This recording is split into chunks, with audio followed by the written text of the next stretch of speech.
AP में वो शिकायत नहीं थी जो आप लोगों को यहाँ पर लाहौर में भी देखने को मिली या फिर मुख्तलिफ जो हल्के हैं यहाँ वहाँ पर यकसर सूरत हाल मुख्तलिफ रही। तो अब ये बताएं कि अब भी बाहरी हैं या कोई इजाज़त मिली कि जाओ जी देख लो जाके नताइज क्या आ रहे हैं, आपके साथ भी हम शेयर कर लेते हैं जो नताइज आ रहे हैं। जी देखें, NA-132 में ज़मीनी इंतखाबात की अगर बात की जाए तो इससे कबल भी मैंने बताया कि NA-132 में 342 जो है वो कुल पोलिंग स्टेशन है जहां पर पुरअमन तरीके से जो है वो आज पोलिंग का अमल जो है वो जारी रहा। यहाँ जो है वो ट्रांसपेरेंसी की अगर बात की जाए तो यहाँ हमने सुबह से ही जो है सुबह 8 बजे से 5 बजे तक जो है वो बिला तातुल जो है वो पोलिंग का अमल जारी रहा और जो है वो गाय बगाए जो हम अपने नाजरीन को जो है वो अपडेट करते रहे। और यहाँ पर ट्रांसपेरेंसी के हवाले से अगर बात की जाए तो फेयर और ट्रांसपेरेंट जो है इलेक्शन करवाने के लिए जहां वो पुलिस का जो है वो बड़ा अहम किरदार रहा और साथ ही साथ जो है वो पाक रेंजर्स और पाक आर्मी के जो दस्ते थे या एहलकार थे उन्होंने भी जो है वो बड़ा अहम किरदार अदा किया। और यहाँ जो सबसे बेहतर जो है अहम बात थी, आपने देखा जो है आज सुबह मलक अहमद खान उनका भी चूँकि ये आबाई हल्का है जो है उन्होंने वोट कास्ट किया और चैनल के ज़रिए हमने उनके साथ भी रिपोर्टिंग की जो है ना दौरान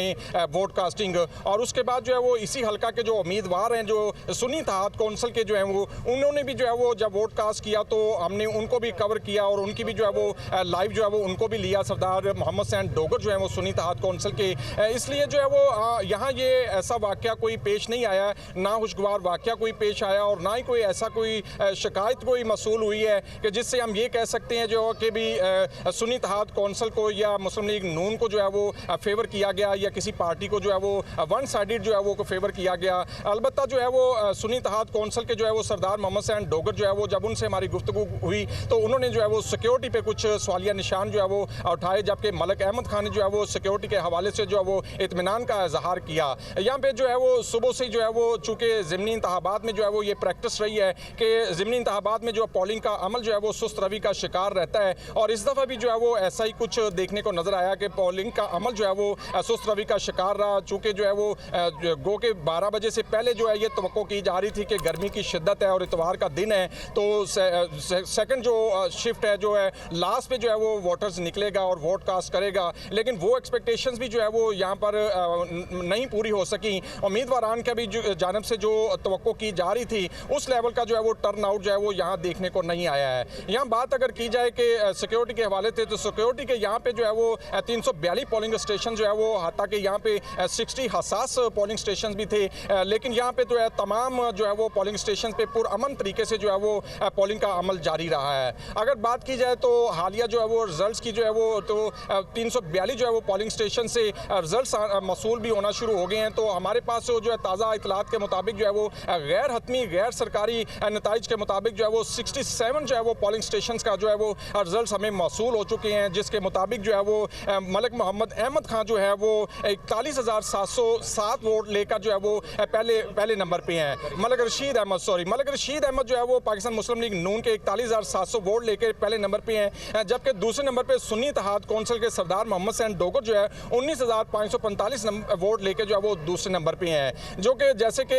चूँकि ये पहले भी हल्का ये मुस्लिम लीग नून का गढ़ समझा जाता है और यहाँ से पीछे भी जो है वो मुस्लिम लीग नून के शहबाज शरीफ जो है वो इसी हल्का से सीट विन कर चुके हैं और अभी भी जो है वो यहाँ के जो इलाका के लोग हैं वो यही एक्सपेक्ट कर रहे हैं। अभी से जो है वो मलक रशीद के डेरे पर जो है वो और मुस्लिम लीग नून के जो है वो यहाँ पर जो है वो एक जश्न का समा है और एक भारी अक्सरियत से जो है वो मुस्लिम लीग नून के जीतने की बात बताइएगा गुलाम मिर्ज़ा, एक बात बताइएगा, आपने ज़ाहिर आप सुबह से यहाँ से रिपोर्टिंग भी कर रहे हैं, बता भी रहे हैं लोग जो हैं वो निकलते हैं, ज़िमनी इंतखाब है, लेकिन वोटर जो है वो ये शिकायत नहीं करता कि हम आम इंतखाबात में निकलते हैं, भरपूर अंदाज में निकलते हैं, जलसा भी बड़ा भरपूर करते हैं यहाँ पे मुस्लिम लीग नून वाले, शहबाज शरीफ साहब खुद यहाँ से जीतते हैं और जीतने के बाद वो नशिस्त जो है वो छोड़ देते हैं। इसकी कोई शिकायत करता है या कहते हैं नहीं कोई फ़र्क नहीं पड़ता, कोई बात नहीं, हम तो जब भी इंतखाब होगा हम उन्हीं को वोट देंगे? हाँ जी, बिल्कुल बड़ी ही इंटरेस्टिंग इस हवाले से आपने बात की। चूँकि ये इस हलका में जो है वो NA 132 में जो है वो इस दफ़ा ये एक्सपेक्ट किया जा रहा था और इलाके के लोगों के साथ ये वादे भी किए गए थे कि मियाँ शहबाज शरीफ जो है वो उनको ये सीट दी जा रही है और वो ये सीट जो है वो इस इलाके से सीट विन करके जो है वो इस इलाके के लिए जो है वो बहुत सारे तरक्याती काम करवाएंगे। यहाँ की यूनिवर्सिटी है, यहाँ पे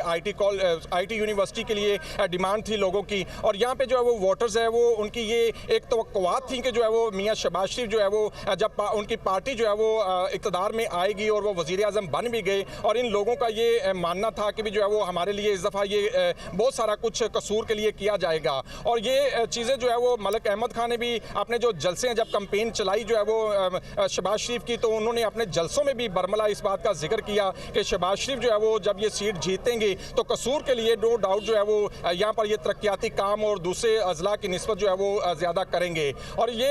एक्सपेक्टेशन जो है वो अभी भी जो है वो लोगों के अंदर है, क्योंकि मलिक अहमद खान जो है वो स्पीकर पंजाब असम्बली जो है वो मुंतखब हो चुके हैं। वो भी इसी हलका से NA 132 के PP 175 से जो है वो इलेक्शन यहाँ से विन करके गए हैं।